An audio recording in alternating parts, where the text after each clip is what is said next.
With salad ang aking salmon. Breaded salmon ang aking lulutuin for today's video. Ayan na yung salmon ko, guys. Ganyan na ang kulay niyan because this is frozen salmon. Tapos ayan na yung breadcrumbs ko, ang aking flour at saka ang aking egg. Ayan naman ay belly yan, para sa akin yan.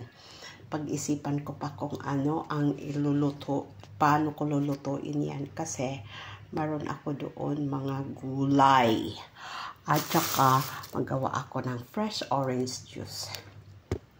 Ang kakainin ko ngayon ay gabi, guys. Kaya mag-umpisa na tayo magluto ng aking ulam or ulam ng aking bunso ngayong araw na to. Dinidefrost ko pa yung salmon na yan, guys. Okay, guys. Umpisa na tayo. Ipat dry lang natin ito, guys, na aking mga salmon. Skin on to. At saka, inalisan ko na yan ng mga tinik. Madali lang naman yan, guys, alisan ng tinik. Hihipu-hipuin mo lang yan dito sa mga gilid. Pagka mayroong sharp na umaano sa ano mo, sa skin mo, ito meron pa. Kasi maano lang naman ang tinik nito. Soft. Malambot. Pat-dry natin ang ating mga salmon. Tapos lagyan natin ng salt.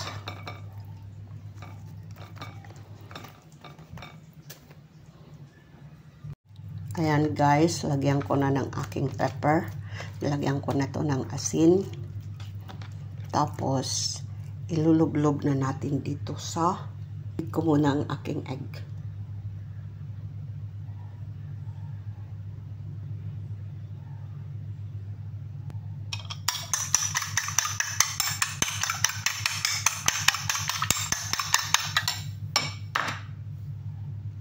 Ilublob ko na dito.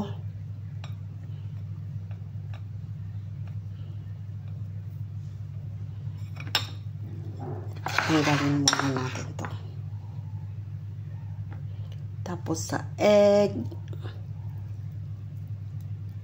Tapos dito sa breadcrumbs.